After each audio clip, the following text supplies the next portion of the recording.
তিতামিরা বোঝে না, পাগলারে জিলাপি দিও না। পাগলা তিতামিরা বোঝে না, পাগলারে জিলাপি দিও না নিষেধ করা হয়েছিল, কিন্তু জাতি জিলাপি খাওয়াই ফেলছে। মানে একবার যেহেতু খাওয়াই ফেলছে তো পাগলাও মজা পাইছে। বাংলাদেশের টেকনাফ থেকে তেতুলিয়া, রূপসা থেকে পাতুরিয়া, বাংলাদেশ পর্যন্ত প্রতিটি ঘরে ঘরে ইসলামী ছাত্রদের জনশক্তি তৈরি হয়েছে। বিএনপি মহাসচিব মির্জা ফখরুল ইসলাম আলমগীরের আসনে জামায়াতের প্রার্থী সাবেক শিবির সভাপতি দেলোয়ার হোসেনের এই সমাবেশের উপস্থিতি অর্ধলাখ ছাড়িয়েছে। কি ভয়ঙ্কর সব তথ্য আসছে দর্শক। জিয়াউল হাসান, জেনারেল জিয়াউল হাসান, শেখ হাসিনার অন্যতম সহযোগী, খুনের সহযোগী, গুমের সহযোগী। এখন এই মাত্র খবর আসলো যে ট্রাইব্যুনালের চিফ প্রসিকিউটর বলতেছে যে তার বিরুদ্ধে 1000 মানুষের গুমের অভিযোগ।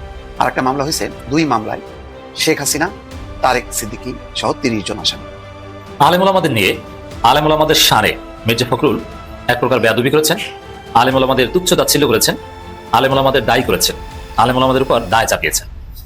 ভুটানের প্রধানমন্ত্রী শেরিং তোবেগের বাংলাদেশ সফরের প্রথম দিন আজকে, সেখানে কিছু কিছু ওই একই আবার ওই ভারতীয় মিডিয়ার কথাই বলার চেষ্টা করতেছে যে এটা হলো মোদির ভোট পাওয়ার জন্য।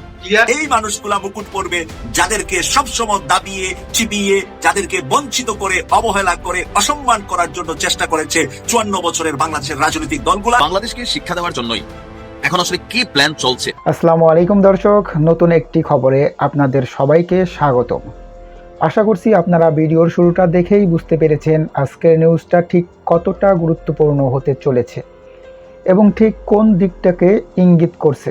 তাই বলবো দর্শক, যারা ভিডিওটি দেখতে শুরু করেছেন তারা অবশ্যই নিউজটি না টেনে সম্পূর্ণ মনোযোগ সহকারে দেখবেন, তাহলে এই বিষয় সম্পর্কে আসল তথ্যগুলো জানতে বা বুঝতে পারবেন। তো প্রিয় দর্শক, আমি আর কথা বাড়াবো না।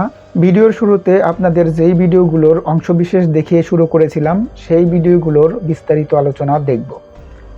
তবে তার আগে অনুরোধ, যারা এখনও চ্যানেলটি সাবস্ক্রাইব করেননি সকলে চ্যানেলটি সাবস্ক্রাইব করে পাশে থাকা বেল আইকন বাজিয়ে দিন, আর যারা ইতিমধ্যে সাবস্ক্রাইব করে রেখেছেন তাদেরকে অসংখ্য ধন্যবাদ। প্রিয় দর্শক, চলুন একটি লাইক দিয়ে আমরা ধারাবাহিকভাবে সবগুলো ভিডিওর বিস্তারিত আলোচনা দেখে আসি। যাই হোক, এটা আমার একটা কমন ডায়লগ থাকে প্রত্যেকটা ভিডিওতে। কথা বলছে সাংবাদিক ইলিয়াস বনাম বিএনপির বিরুদ্ধে একটা যুদ্ধ শুরু হয়ে গেছে।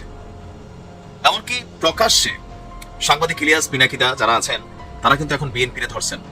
এই যে সাংবাদিক ইলিয়াস, তারপর পিনাকিদাদের যে সোশ্যাল মিডিয়াতে যে একটা হিউজ কি বলা যে উত্তাপ আছে, এটার কিন্তু স্রষ্টা বিএনপি এবং জামাত। এখন পর্যন্ত জামাতের নেতাকর্মীরা সাংবাদিক ইলিয়াস এবং পিনাকিকে পছন্দ করলেও বিএনপির নেতাকর্মীরা প্রতিদিন ওনার কমেন্টে আগে শুধু আওয়ামী লীগ গালি দিত, এখন কিন্তু বিএনপিও সাথে যোগ হয়েছে। কারণ কি, তারা এখন তাদের প্রত্যেকটা কন্টেন্ট সামহাউ এটা বিএনপির বিভিন্ন নেতাদের, এমনকি যারা একদম প্রথম সারির নেতা আছেন, মির্জা ফখরুল ইসলাম থেকে শুরু করে মির্জা আব্বাস থেকে শুরু করে প্রত্যেককেই মোটামুটি প্রতিদিন তারা নানান কন্টেন্ট তৈরি করে না। স্বাভাবিকভাবে বিএনপির নেতাকর্মী এটা পছন্দ করে না। কিন্তু যখন আওয়ামী লীগের বিরুদ্ধে ছিল তখন ভালো লাগছে, এখন বিএনপির বিরুদ্ধে, এখন বিএনপির ভালো লাগে না, আওয়ামী লীগের আবার ভালো লাগে। দেখেন খেলাটা কেমন বদলাইছে। ভবিষ্যতে জামাতরে ধরলে পিনাকিতে একবার জামাতরে খাইয়া দিয়ে আসছে, তারপরেও আবার ধরলে তখন আবার হয়তো জামাতের তারাও গিয়া গালাগালি করবে। এখন এগুলো আসলে কেন হচ্ছে? সাম্প্রতিক সময়ে আপনারা জানেন যে এনসিপির মনোনয়ন পেয়েছে ঢাকা 8 আসনে রিকশাওয়ালা সুজন, যে আবার খালেদা জিয়াকে নিয়ে একটা বিরূপ মন্তব্য করছে। আবার দেশীয় ব্র্যান্ডের মদ কেরু খায়, এদিকেও ভালো, কিন্তু বিদেশে টাকা দেয় না, রেমিটেন্স না আনতে বলে দেশের টাকা দেশে রাখে। যাই হোক, এখন এই রিকশা চালক সুজন যে আসন থেকে প্রার্থী, এখানে কিন্তু বিএনপির আরেক প্রতাপশালী প্রার্থী Mirza Abbas as a king. এখন যারা যারা অনেকে মনে করতেছিলেন যে এই আসনটা থেকে সাংবাদিক ইলিয়াস এবং পিনাকি বা এনসিপির একটা পরিকল্পনা ছিল, বা সুজন যে ডায়লগটা দিছে এটা বিএনপিকে এবং কি কোথাও না কোথাও মির্জা আব্বাসকে একটা অপমানজনক অবস্থানে নেওয়া। তো এ নিয়ে সাংবাদিক ইলিয়াস অবস্থান নিয়েছেন মির্জা আব্বাসের বিরুদ্ধে। শুধুমাত্র মির্জা আব্বাস ডাকেন না, উনি ডাকে চান্দাবাজ, চান্দাবাজ হিসাবেই তাকে বলেন। ইলিয়াস হোসেন একটা স্ট্যাটাস দিয়েছে যে সুজন রিকশা চালায় আর চান্দাবাজ রিকশাওয়ালাদের কাছ থেকে চান্দা খায়। অনেকেই বলেছেন ভুয়া মির্জা আব্বাসের সাথে সুজনকে দাঁড় করিয়ে দিয়ে আব্বাসকে অপমান করা হয়েছে। এখন মির্জা আব্বাস আবার অতীতে যখন ওনাকে নিয়ে কন্টেন্ট তৈরি করা হয়েছে, উনি কিন্তু এই সাংবাদিক ইলিয়াস এবং পিনাকিরে ধুইয়া দিছিলেন। এরপর তারা কিন্তু আরো কঠিন ভাবে মির্জা আব্বাসের কি বলা হয় যে বিরুদ্ধে কন্টেন্ট তৈরি করছে। তো সাংবাদিক ইলিয়াস বলছেন, আমি মনে করি খেটে খাওয়া দেশপ্রেমিক জুলাই যোদ্ধা সুজনের জন্য এইটা অপমানজনক, মির্জা আব্বাসের জন্য না, সুজনের জন্য অপমানজনক। কেন? সায়দাবাদ টার্মিনালের একজন চাঁদাবাজের সাথে তাকে নির্বাচন করতে হবে। অনেক বড় একটা বক্তব্য কিন্তু দিয়ে দিচ্ছে যে সুজনের সামনে সুজন যে আব্বাস ভাইয়ের সাথে আপনার কি বলা যায় নির্বাচন করবে, এটা সুজনের জন্য অপমানজনক, এটা তিনি বুঝাতে চাইছেন। আর বলছেন যে সুজন ভাই, আমি আসন্ন নির্বাচনে নির্দিষ্ট কোনো দলের পক্ষে না গিয়ে কয়েকজন প্রার্থীর হয়ে কাজ করব। অর্থাৎ সাংবাদিক ইলিয়াসরা বলতে চাচ্ছেন ওনাদের নির্দিষ্ট কোনো দল নাই, কিন্তু কোথাও না কোথাও ওনাদের অবস্থান একটা দলের পক্ষে। কোন দল দেখে আপনারা কমেন্টে লিখেন। এই মুহূর্তে পিনাকিদা এবং সাংবাদিক ইলিয়াস তারা কিন্তু একটা দলকে সাপোর্ট করছেন, দেখি বুঝতে পারেন কিনা। আচ্ছা, তো সেখান থেকে বলছেন যে হইতে পারে জামাতের একজনের পক্ষে তিনি কাজ করতেছেন, বিএনপির কোনো একটা প্রার্থীর পক্ষেও কাজ করতেছেন, আবার এনসিপির সুজনের পক্ষে কাজ করতেছেন। অর্থাৎ যে আসলে একটা ভালো মানুষ পড়বে, ওনাদের দৃষ্টিতে যারা ভালো তারা পড়লে তারা তাদের পক্ষে কাজ করবে। এখন এক একজনের দৃষ্টিতে এক এক রকম, তাই না? ধরেন থাকে না যে আপনি যেটা 6 দেখতেছেন আমি এটা 9 দেখতেছি, আবার আমি যেটা 9 দেখতেছি আপনি 6 দেখতেছেন। আপনি যেই প্রান্তে আছেন আপনার দৃষ্টিটা একরকম, আমি যে প্রান্তে আছি আমার দৃষ্টিটা আরেক রকম। অর্থাৎ সাংবাদিক ইলিয়াসের বক্তব্য, সুজনের জন্য তিনি কাজ করবেন ঢাকা 8 আসনে ভোটারদের কাছে তিনি চেয়েছেন মার্কা শাপলা করে, অর্থাৎ এনসিপির এই প্রার্থীকে জিতানোর জন্য।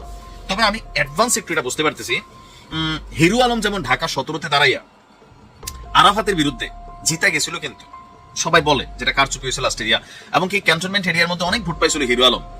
তো এখন ওইটা কাদের ভোট পাইছে? হিরু আলমরে কেউ ভোট দিছে আরাফাতের বিপরীতে যেই মার্কাটা দাঁড়াইছে ওইটারে। এখন এই সুজনের এনসিপির তো একটা নিজস্ব টুকিটাকি 2-1% ভোট ব্যাংক আছে, আবার সাংবাদিক ইলিয়াস এবং পিনাকিদের একটা প্রভাব তো আছেই গণমাধ্যমে বা সোশ্যাল মিডিয়ায়। সেখান থেকে একটা ছোটখাটো ভোট কিন্তু সুজন পাবে। আবার এখানে অন্যরকম কোনো কিছু হইলেও হইতে পারে, তবে আমার মনে হয় না হবে। কেন? এখানে জামাতের আরেকজন শক্তিশালী প্রার্থী আছেন, আবার এখানে উসমান হাদি আছেন। তবে লড়াইটা হইতে পারে ইনকিলাব মঞ্চের উসমান হাদি বনাম সুজন।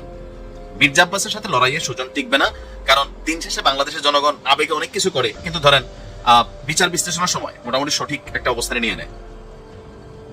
তবে সাংবাদিক ইলিয়াস এবং পিনাকিদা নির্বাচনের আগ মুহূর্ত পর্যন্ত তারা আদা জল খাইয়া নামছে, যেভাবে প্রতিদিন এক্সপোজ করতেছে একের পর একজনকে বা বিভিন্ন আসনের প্রার্থীদেরকে নিয়ে, বুঝতে পারতেছেন যে পরিস্থিতি কোন দিকে যাবে। ভোটের মাঠে একটু হলেও দোলাদোল হবে, তবে সেই লেভেলে হবে না। সেই লেভেলে হবে না সেটা আমিও বুঝি, কারণ বিএনপি একটা বড় দল, তাদের কর্মী সমর্থক প্রচুর আছে। আর কোথাও না কোথাও আওয়ামী লীগের সাপোর্ট বিএনপি পাবে কিছুটা, এক একজন এক এক এলাকাতে এক একটা পাবে। দেখা যাক কি হয়। ভালো থাকুন। আলেম ওলামাদের দায়ী করেছেন, আলেম ওলামাদের উপর দায় চাপিয়েছেন। বিএনপি মির্জা ফখরুল্লাহ আসলে আলেম বিরোধী। তারা আলেমদেরকে চায় শুধু মসজিদ মাদ্রাসার ভিতরে। তারা যে বাংলাদেশে কোনো আলেম চায় না, মসজিদ মাদ্রাসা চায় না, বিষয়টা এরকম নয়।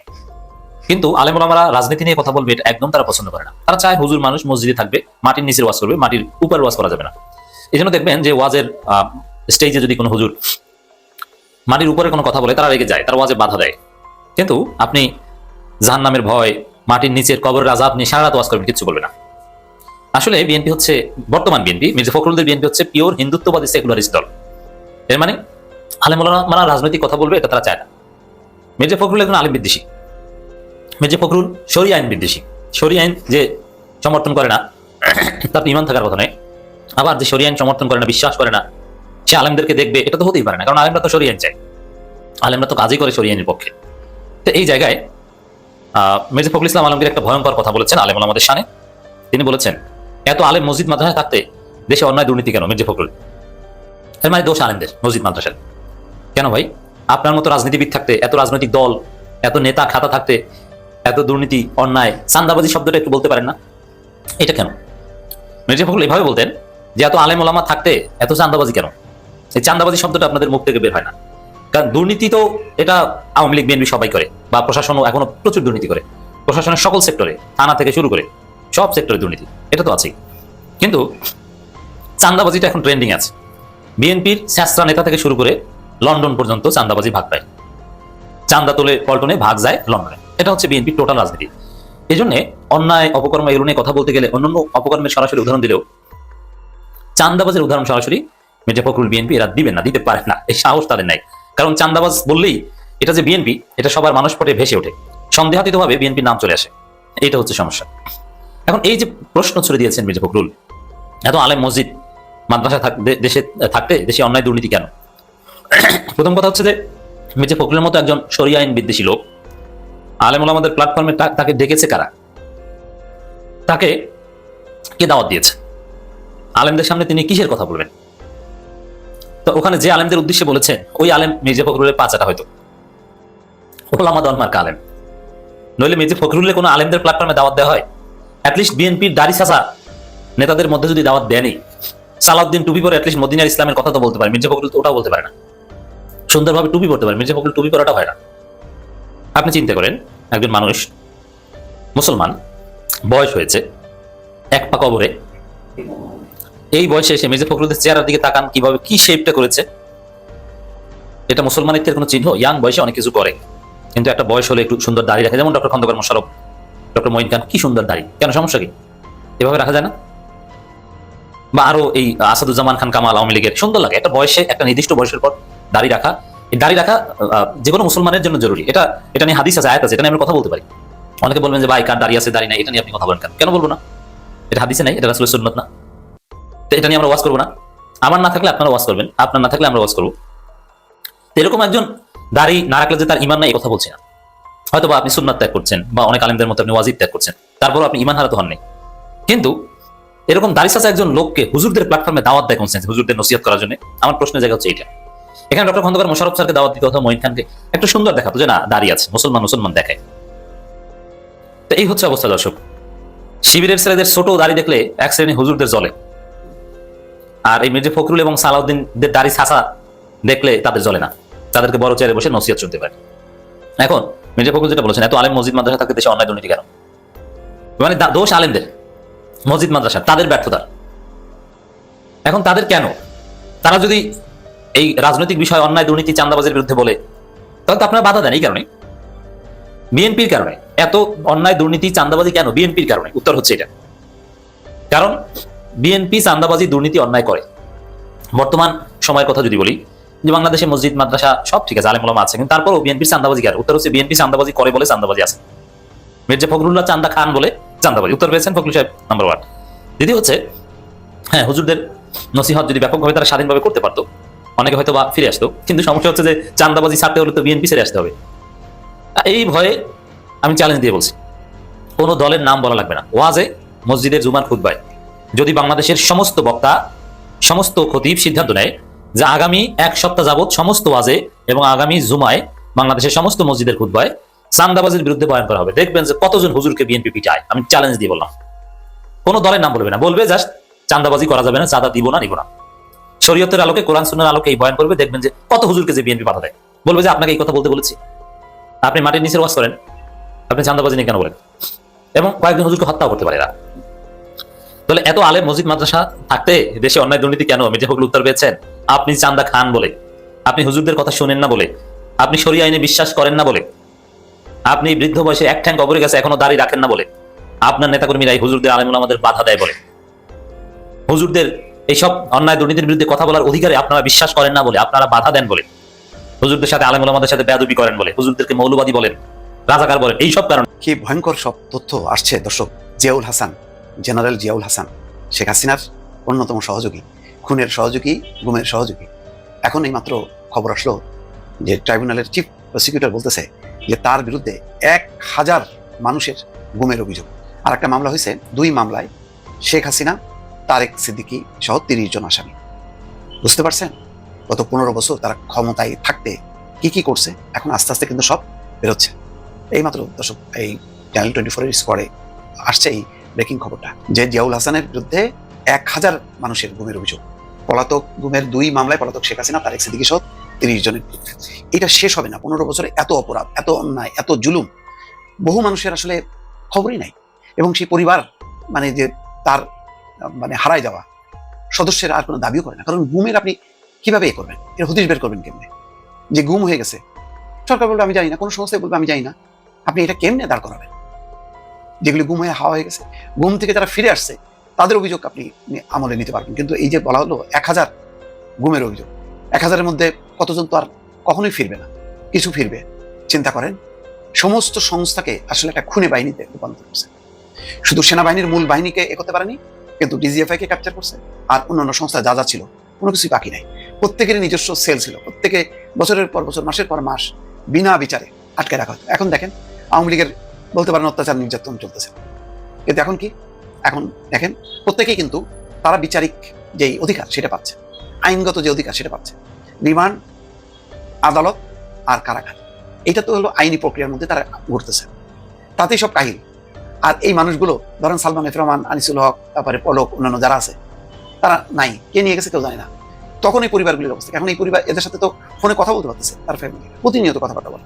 জেলখানার ভিতরে তো জানি যে কি হারে মানে মোবাইল ফোন চলে, প্রত্যেকের মোবাইল ফোন আছে, তাহলে ফেসবুক হয়তো চালাইতেছে তারা ভিন্ন নামে, কিন্তু এরকম গুম হয়নি। যে গুমটা হয়েছে 15 বছরে, অকল্পনীয়। আমি আবারও বলি যে এই যে আওয়ামী লীগের সমর্থক শুভাকাঙ্ক্ষী যাদের মানে স্বপ্ন দেখতেছেন শেখ হাসিনা আরো শক্তিশালী রূপে ফিরে আসবে, এটা কোনো শাসন হতে পারে? এইভাবে গুম খুন, জাতিসংঘের গুম কমিশনকে পর্যন্ত করার পারমিশন দেওয়া হলো না যে তারা তদন্ত করবে। সরকার নাই নির্দেশ, তাহলে তারা তদন্ত করবে না কেন? আজকে দেখেন human rights watch, amnesty international, তারা যখনই মানবাধিকার লঙ্ঘনের এদিক সেদিক করতেছে তারা কিন্তু সরকারকে ছাড় দিচ্ছে না। দেখেন বিচারিক প্রক্রিয়া নিয়ে কথা বলছে, এই প্রতিষ্ঠানগুলি তো গত 15 বছর কথা বলছে, আর এই প্রতিষ্ঠানগুলোকে বানানো হয়েছে মানে বিএনপি জামাতের এজেন্ট হিসেবে।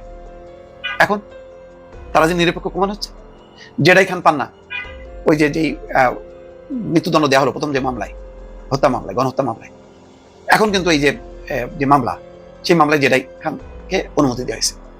অসুখ কথা বলুক, শেখ হাসিনা যারে যারে মানে নিয়োগ করা দরকার করুক, সমস্যা তো নাই। কিন্তু এ কেমন অত্যাচার হবে, গুম হবে, যার কোনো মানে বিচার হবে না। একটা গণতান্ত্রিক রাষ্ট্র, কিন্তু ভেতরে ভেতরে হচ্ছে উত্তর কোরিয়া, ভেতরে ভেতরে সৌদি আরব, ভিতরে ভিতরে রাশিয়া, ভিতরে ভিতরে চীন। এটা হইতে পারে? এই বাংলাদেশের এরকম একটা জঙ্গলি রাষ্ট্রে রূপান্তর করা, এটা শেখ হাসিনা করছে। শেখ মুজিবুর রহমান তার বাবা করতে চাইছিল, পারেনি। জানুয়ারি মাসে একদলীয় শাসন করছে, আগস্ট মাসেই নাই। আর শেখ হাসিনা ওইটা করে 15 বছর চালাইছে। আজকে আপনি কিভাবে, আপনি যে দুইটা কথা বলবেন শেখ হাসিনার পক্ষে, আওয়ামী লীগের পক্ষে, কেমনে বলবেন বলেন?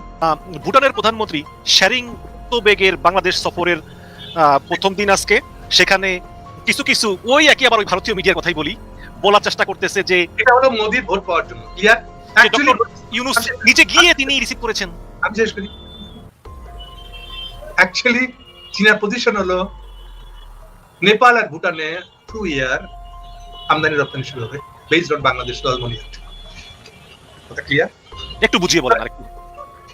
আপনি শোনেন নাই যে আমরা 7টা এয়ারপোর্ট পুরনো দিনে এয়ারপোর্টকে পুনর্বার চালু করার ব্যবস্থা করতেছি? ওটা তো যুদ্ধ বিমানের জন্য। ওর একটা বড় অংশটাই হলো চীনের কোনো কাজ বাণিজ্যিক দিকটা ছাড়া করে না। আপনি কক্সবাজারের এয়ারপোর্টটা যে বানিয়ে দিচ্ছে 6 কিলোমিটার এয়ারপোর্ট, কেন করছে? কমার্শিয়াল দিক থেকে ডেফিনেটলি ওটা একই সঙ্গে স্ট্র্যাটেজিক, কিন্তু কমার্শিয়াল দিক আছে একটা, বলে 7টারও কমার্শিয়াল দিক থাকে। এবং ওখান থেকে আমরা আইদার মোংলা পোর্টে গিয়ে নামাই দিয়ে নিয়ে আসবো মালামালটা, দিয়ে ওখান থেকে ফ্লাই করে জাস্ট 20 মিনিটও লাগবে না, উড়ে গিয়ে নেপালে বা ভুটানে ড্রপ করে দিয়ে আসবো। কিন্তু আমি তো শুনলাম যে সড়ক পথে যাবে, এই চট্টগ্রাম বন্দর থেকে সড়ক পথে ভারতের উপর হয়ে সড়ক পথে যেতে গেলে ইন্ডিয়ান অনুমতি অনেক বেশি দরকার। এখন ইন্ডিয়া ওটা বিনিময়ে বাংলাদেশকে পিছাবে না, মেলা কাছে আছে। কিন্তু ভুটানকে ইন্ডিয়ার উপর দিয়ে ফ্লাই করে যেতে দিবে কি দেবে না, এগুলো তো ইন্ডিয়ার সাথে ভুটানের সম্পর্ক, নেপালের সাথে ইন্ডিয়ার সম্পর্ক। ভুটানের সঙ্গে তো নাকি খুবই ভালো সম্পর্ক মোদির। উল্টা, যেহেতু ভুটানের একই সাথে চীনের পকেটে হাত ঢুকানো হচ্ছে, খাতির না করলে ওদিক চলে যাবে, এবং বর্ডার আছে, ভুটানের সাথে বর্ডার আছে তো চীনের। ও আচ্ছা, আপনি অনেক কিছু ভাবতে হবে। বরং নেপালেরটা নাই, নেপাল বরং সবচেয়ে কাছাকাছিটা হলো 100 কিলোমিটার। যদিও 100 কিলোমিটার যদি যায় কাঠমান্ডু থেকে, তাহলে ওটা এমন একটা রেলওয়ে লাইনে পেয়ে যাবে যেটাকে ওই যে একদম ইংল্যান্ড পর্যন্ত যাওয়া যায়, রাশিয়া পর্যন্ত যাওয়া যায় ওই একই রেল লাইন। এখন ওই রেল লাইনটা, ওই 100 কিলোমিটার রাস্তাটা শেষ হয়েছে কিনা আমি জানি না, আমার আর খোঁজ নেওয়া হয়নি। আমি তো নেপাল নিয়ে এত পড়াশোনা করছি, এত একটা বই আছে নেপাল নিয়ে, ওই বিপ্লবের সময়টা 15 সালের ব্যাপারে। পরে কি হচ্ছে আমি আর খবর নেই আসলে। আর এখনকার বাংলাদেশে তো বুঝতে পারেন যে এত ব্যস্ততার ভিতরে বাইরের দেশের খবর খুব কম রাখতে পারি, সময় হয়ে ওঠে না, যে সময় ওঠে না। কিন্তু তাহলে মানে এই কথাটা বলে দিই, তাহলে ইউজ করছে কি এখানে চায়নার এই যে আগ্রহটার সাথে জানে, এটা সে ইউজ করছে, করার পরে এবার ইন্ডিয়ার সাথে খাতিরের সময় একটু ওটা পরে দিচ্ছে আর কি। দিয়ে এখন এটাকে ইন্ডিয়া ব্যবহার করতেছে, মোদি আমি করছি এটা, দেখো তো মোদির তাহলে 2টা ভোট পারবে, সে কত বড় গ্লোবাল লিডার দেখলাম না, তার ভিতরটা আমি বলে দেবো, ভিতরটা তো ঠনঠনা। তাহলে মোদির পক্ষ থেকে কি প্রস্তাব নিয়ে আসলো ভুটানের প্রধানমন্ত্রী, আপনার কি মনে হয়? না, কেন মোদির পক্ষ থেকে আনবে? এটা তো আপনাদের এখানকার ইন্ডিয়ানদের একটা ক্যাম্পেইন, এটা প্রথম আমাদের ক্যাম্পেইন হবে। তাহলে ভুটানের প্রধানমন্ত্রী কেন আসলো? চীনের কারণে। আপনি যদি বাংলাদেশের উপর দিয়ে এক্সপোর্ট ইম্পোর্ট করতে চান, তাহলে তো বাংলাদেশের সাথে কথা বলতে হবে, তাই না? কোনটা লজিক্যাল মনে হয়? তো চীন পাঠিয়েছে। আপনি কি মনে করেন যে ভুটান চীনকে বেশি আগ্রহ প্রকাশ করবে না ইন্ডিয়াকে? আমার মনে হয় ইন্ডিয়াকে, কারণ ভুটানের সঙ্গে ইন্ডিয়ার সম্পর্ক তো বেশি। নেপাল হইলে কথা ভিন্ন ছিল। না, সম্পর্ক করছে না, আবার ইনভেস্টমেন্ট লাগে। ইন্ডিয়া আছে ইনভেস্টমেন্ট দিলে কিছু নাই, 2 টাকা ইনভেস্টমেন্ট দিলে 4 টাকা শর্ত দিতে, এটা হইলো। যেখানে চীনের ইনভেস্টমেন্টের ভালো ডিউ হয়ে গেছে, মানে সব ফেরত দিতে হবে, পারেন নাই দিতে, জাস্ট গিয়ে রিকোয়েস্ট করেন যেটা একটু 2 বছর পিছিয়ে দেবো, তৎক্ষণাৎ চীন করে দিবে। কারণ চীন এই সবগুলো সিদ্ধান্ত নেয় তার স্ট্র্যাটেজিক সুবিধা কোথায় তাই দিয়ে, সে টাকার ভিখারি না, টাকার সেকেন্ডারি তার কাছে। এই ইমরান যখন প্রথমবার ক্ষমতায় আসে একইভাবে ডিউ হয়ে গেছে, লোন ফেরত দিতে হবে, দিতে পারেনি, বলা মাত্র চীনেরা 2 বছর পিছিয়ে গেছে। বললাম না, চীনের কাছে জিনিস পুরোটাই সে ব্যবহার করে স্ট্র্যাটেজিক সুবিধা আছে কিনা, বাস একটাই কনসেন্ট্রেশন। আর এই টাকা ফেরত না পেলে তোর একটা ইমিডিয়েট বাসায় ভাব চলবে না চুলায়, এমন না।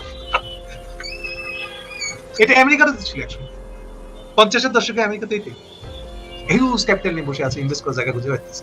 তো চীনের তো আজকে এই অবস্থা। জি, তাহলে আমরা বুঝলাম যে ভুটানের প্রধানমন্ত্রী তিনি আসলে মূলত এসেছেন চীনের পরামর্শে বাংলাদেশের উপর। না, নিজের সাথে বাংলাদেশের সাথে যে নতুন এক্সপোর্ট রুটটা খুলতেছে, এক্সপোর্ট ইম্পোর্টের খুব ব্যাপারে ডেফিনেটলি কথা বলবে সেটার সাথে। তাহলে নরেন্দ্র মোদী তাকে পাঠায়নি, এটা বলা যায়। সে বরং নরেন্দ্র মোদী এগুলো এড়াই চলেছে। এখনকার ভুটানের রাজা যথেষ্ট এই ব্যাপারে পড়াশোনা জানলো, খুব স্ট্র্যাটেজিক, কিন্তু ঝগড়া বাঁধাতে চায় না, আবার নিজের স্বার্থে যেটা ঠিকই প্যাট করে নিয়েছিল। জি, এই যে জাতিসংঘ বললো, অ্যামনেস্টি ইন্টারন্যাশনাল বললো, হিউম্যান রাইটস ওয়াচ বললো, এরা সবাই বললো যে বিচারে ত্রুটি রয়ে গেছে, আমাদের ডেভিড বার্গম্যান সাহেব বলতেছে। তো এগুলো নিয়ে আসলে এক মিনিট হোল্ড করেন। এই যে ভলকার টুর্কের ইউএনের হিউম্যান রাইট অর্গানাইজেশন, সে কি কখনো বলছে? তার বলেছে, তার মুখপাত্র বলেছে। কি বলেছে? বিচারটা বলেছে না, সেটা বলে নাই, বলছে না, আমি বলে দিই পরিষ্কার করে, ও বলেছে যে আমরা মৃত্যুদণ্ড সমর্থন করি না, কিন্তু মৃত্যুদণ্ড দেওয়াটা উল্টা হিউম্যান রাইট ভায়োলেশন কিনা, যেটা অ্যামনেস্টি ইন্টারন্যাশনাল বলছে। এই কথা অ্যাটলিস্ট ভলকার বলে, ভলকারের অফিস বলে। তো ওরা কি ভলকারের অফিসের চেয়ে বড় মানবতাবাদী, মানবাধিকারবাদী? কি মনে হয়? তার মানে এটা হচ্ছে সে যে আসলে ব্যবসায়ী, সে তো মানবাধিকারের ব্যবসা করে খায়, এবং এই একটা তাদের বেশি করে করবে, যাতে ইংল্যান্ডের অর্থনীতি ডুবে যাচ্ছে, ও তো সার্ভাইভ করার করতে হয়ে গেছে।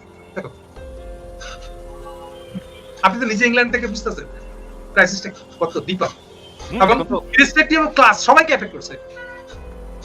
মানে যত বড়ই কত বল না কেন, আর যাই তো কাল যায়, আপনার সঞ্চিত সম্পদ শেষ হয়ে যাচ্ছে। ওই যে গুলিস্তানের কামান, আমি বলি এই কথাটা, হোল ওয়েস্ট মানে ইউরোপ ফাঁকা হয়ে যাবে, এশিয়াতে তারা চাকরি খুঁজে পায়।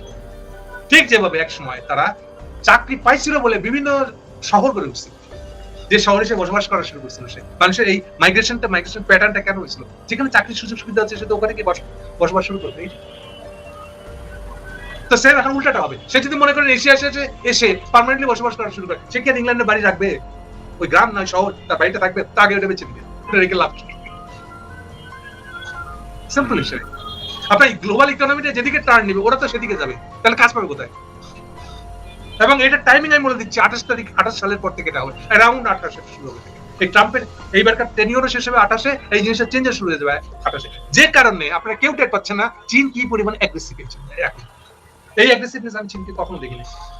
16 সালে ইভেন্ট যখন বাইডেন লাস্ট বছর, এটা 9 সাল থেকে গেছে, 16 সালও যতবার গেছে আমেরিকান প্রেসিডেন্ট, ততবার একটা না একটা ব্যবসায়িক সুবিধা হাতে ধরে দিয়ে বলছে, এইসব জানগা চিন্তা করেন না, আমরা আছি আপনার সাথে।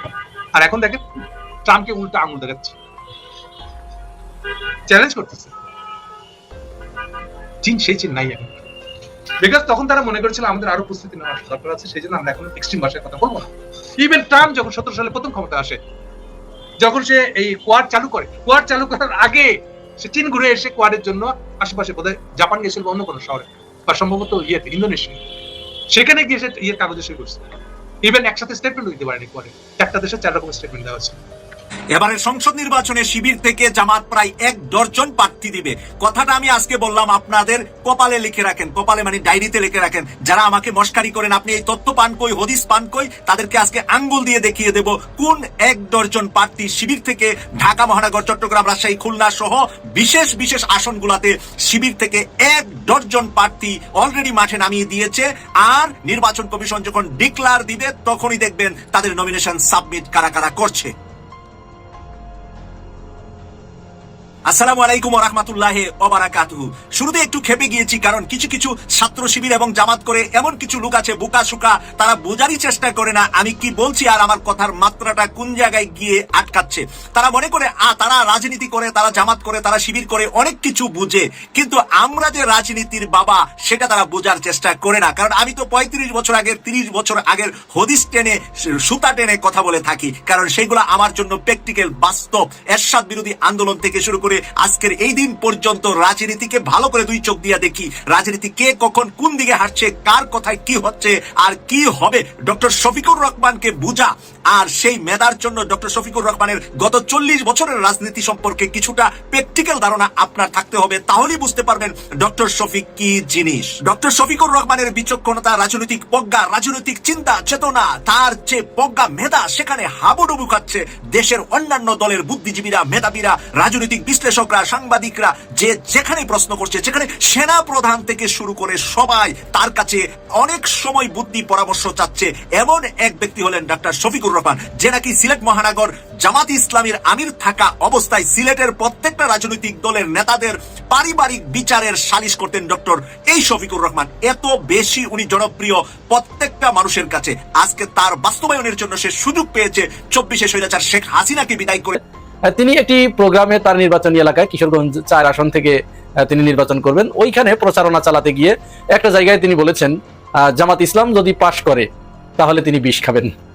চমৎকার একটি কথা তিনি বলেছেন। এই বেচারা আসলে মানসিক ভারসাম্যহীন একটি মানুষ, তিনি অসুস্থ, প্রচন্ড অসুস্থ, দীর্ঘদিন ধরেই তিনি চিকিৎসা নিচ্ছেন। তো এইটা যে তিনি বলেছেন এটা কি এবারই প্রথম? না, এবারই কিন্তু প্রথম না। তার এই ধরনের জোকারিপনা, এই ধরনের হেয়ালিপনা, ছেলে মানুষই এবং এই ধরনের নোংরা কথা তিনি এর আগে অনেকবার বলেছেন। এটা কেন হয়েছে এরকম? তার কারণ তিনি প্রথমে তো ছাত্র জীবনে ছাত্রলীগের সভাপতি ছিলেন, এরপরে তার জীবনে কোনো সফলতা আসে নাই। যেখানে গিয়েছেন সেখানেই ব্যর্থতায় ভরা তার জীবন। সফলতার দেখা না পেতে পেতে লোকটা এত হতাশ হয়ে পড়েছে, হতাশ হতে হতে মানসিক ডিপ্রেশনে ভুগতে ভুগতে তিনি এখন পুরো মানসিক রোগী হয়ে গেছেন। এই যে তিনি এবার বললেন না যে তিনি জামাত পাশ করলে বিষ খাবেন, এর আগেও তার আরেকটা চমকপ্রদ একটা ঘটনা আছে, একটা কাহিনী আছে। এই ফজলুর রহমানকে কিন্তু তার এলাকায় কানকাটা ফজলু বলে। এটি কি আপনারা শুনেছেন? হ্যাঁ, ঠিকই শুনছেন আপনারা, কানকাটা ফজলু। এই কানকাটা ফজলুর কিন্তু একটা খুব চমৎকার একটা গল্প আছে। সেটা হচ্ছে 1991 সাল। তিনি যখন সমস্ত দল মেরে এসেছেন, এর ভিতরে আওয়ামী লীগ থেকে গামসায় এসেছেন, জাতীয় পার্টিতে এসেছেন, তারপরে কামাল হোসেনের গণফোরামে এসেছেন, এরকম অনেক দল তিনি পরিবর্তন করেছেন। বাংলাদেশে আর কোনো দল নাই, শুধুমাত্র জামাত ইসলাম বাদে সমস্ত দলগুলোই কিন্তু তিনি মেরে এসেছেন। হ্যাঁ, কঠিন চরিত্রবান একজন লোক। যেখানে দেখে যে একটু স্বার্থের ব্যাঘাত ঘটেছে, সঙ্গে সঙ্গে দল পরিবর্তন করে অন্য জায়গায়। এই জাতীয় লোক আবার যখন চরিত্রের কথা বলে, আদর্শের কথা বলে, তখন ঘোড়ায়ও হাসে।